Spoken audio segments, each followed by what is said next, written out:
Hey guys, what's up? Ricky over here with Matt. Today we're going to be going over the triangle, okay? So I'm going to go over some really good details about the triangle. Triangle can get really crazy, but the basics are always fun to go over. So first things first, for this we can grab onto the sleeves. If you guys don't have the gi, we can just grab onto the wrist, it's fine.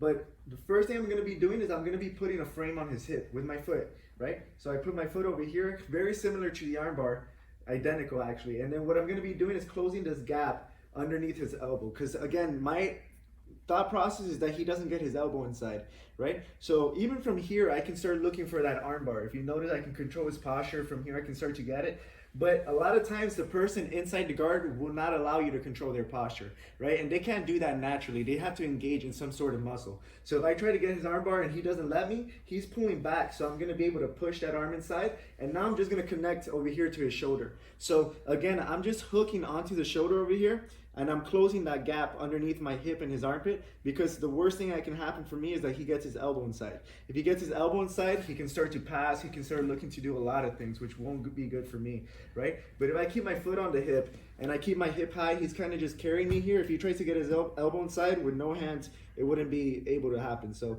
this hook is really important, because if he just drops his weight, if he wants to, he's just taking me back. If he sits back, he's going to be taking me with him, right? And I don't ever want to muscle with this leg. A lot of people think with the triangle they got to pull the person, but if I pull him here, he's going to easily be able to get his elbow inside because I'm using muscle, right? So now what's going to happen with the next part of the triangle is I'm going to be bringing his arm across. I usually like to pick my hip up high, and I'm going to be bringing his arm across over here, and then I'm going to be cutting the angle kind of similar to the arm bar, and then I'm going to be putting my calf right behind his neck. It's important that I bring this arm across, right? From here, I'm going to be grabbing onto my shin.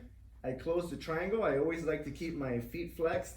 And then from here, you can grab behind the head, pinch your knees, and pull your knees towards your head, and then a choke will happen from there, right? So over here, I kind of want to talk about the frame on the hip too, because a lot of times with the triangles, especially when you get it on bigger people tend to want to stack you and put a lot of pressure on you. But if you have a frame on the hip, there's no reason as to why they're getting close, right? So kind of get into more detail with that here. So again, that foot on the hip.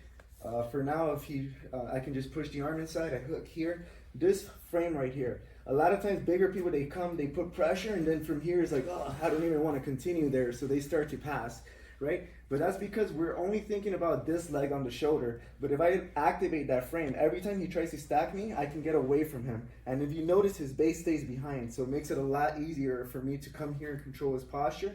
And then from here, I can lock the triangle, and then you can finish it, right? Cool. All right, so those are some details that hopefully you guys enjoy.